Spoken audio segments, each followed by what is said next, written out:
તો આજનો એક મોટો દિવસ છે લોકશાહીના પર્વનો અત્યારે ફેસલો આવી ગયો છે બિહારનો ફેસલો છે આજના દિવસનો બિહારની 243 બેઠકો માટે 2616 ઉમેદવારોના ભાવિ કેદ થયા છે અને હવે ધીરે ધીરે અત્યારે પરિણામો સામે આવી રહ્યા છે એનડીએ આગળ ચાલી રહી છે લેટેસ્ટ અને સચોટ અપડેટ સૌથી પહેલા આપ જોઈ રહ્યા છો TV9 ની સ્ક્રીન પર પીસીઆર ને કહીશ કે સૌથી પહેલા બિગ વોલ પર દેખાડે અત્યારના લેટેસ્ટ આંકડાઓ શું છે આ છે ઇલેક્શન કમિશનની ઓફિશિયલ વેબસાઇટ જેમાં સચોટ અને સૌથી પહેલા તમામ માહિતી આગળ આવી રહી છે અત્યારે કઈ પાર્ટી આગળ ચાલી રહી છે કયા ગઠબંધનને ફાયદો થઈ રહ્યો છે અને કયા ગઠબંધનને નુકસાન થઈ રહ્યું છે ચિરાગ બિલકુલ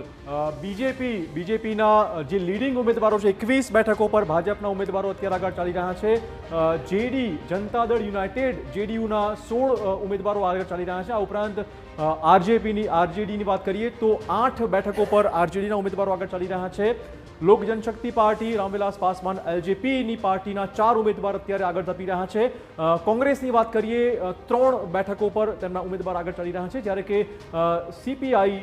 ના ઉમેદવાર એક જ બેઠક પર હાલમાં આગળ ચાલી રહ્યા છે ટૂંકમાં જે ઉપરની ટેલી બતાવી દઈએ આપને 21 બેઠકો પર ભાજપના ઉમેદવાર જેડીયુના 16 બેઠકો પર ઉમેદવાર આરજેડીના 8 એલજેપીના 4 કોંગ્રેસના 3 અને સીપીઆઈ એમએલએલના 1 ઉમેદવાર જે છે તે પોતાના પ્રતિસ્પર્ધીઓથી હાલમાં આગળ ચાલી રહ્યા છે આપણી સાથે અજય ઉમટ પણ જોડાઈ ગયા છે ડિસ્કશનમાં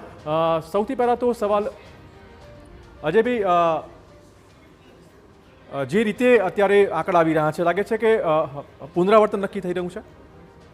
દેખીતી રીતે પુનરાવર્તન તો થઈ જ રહ્યું છે પરંતુ મને લાગે છે કે જે જનસુરાજ પાર્ટી જે પ્રશાંત કિશોરે છે અખતરો કર્યો એ મહાગઠબંધન માટે ખતરો પુરવાર થઈ રહ્યો છે કારણ કે હું અહીં આવતા પહેલાં મેં જે સ્ટડી કર્યો એમાં એને જોયું કે એને જેટલા મત કાપે બધો જ ભારતીય જનતા પાર્ટી અને એનડીએને ફાયદો થયો છે અને નીતિશ કુમાર જે છે એની લોકપ્રિયતા જે છે બરકરાર રહી છે કારણ કે નીતિશ કુમારના ગઢમાં બધી જ જગ્યાએ એમની પાર્ટી જે જીતી રહી છે એટલે અત્યાર સુધી જે પ્રચાર થતો હતો કે તીર નહીં તો લાલટેન સહી અને બિહારી બધા ભેગા થઈ ગયા છે અને નીતિશ કુમાર અને લાલુ યાદવ વચ્ચે કોઈ ગુપ્ત ગઠબંધન થઈ ગયું છે તમામ વાતનો છેદ ઉડી ગયો છે અને પ્રશાંત કિશોર તો કહેતા હતા ને કે ચાહે અર્શ પે યા ફર્શ પે તો એ ફર્શ પર આવી ગયા હોય એવું પ્રારંભિક ટ્રેન્ડ પર દેખાઈ રહ્યું છે અહીં બહુ બધા પરિબળો જે છે મહત્વના હતા અને ખાસ કરીને વાત કરીએ કે અલગ અલગ ફેક્ટર્સ જે હતા કાસ્ટ ફેક્ટરની વાત કરીએ કે પછી બીજા જે ઇમ્પોર્ટન્ટ ફેક્ટર્સ હતા બળવાખોરીના કાસ્ટ ફેક્ટરની ખાસ કરીને વાત કરીએ તો અમુક બેલ્ટ્સ છે જે ખૂબ વધારે પ્રભાવિત થયા છે અલગ અલગ કાસ્ટ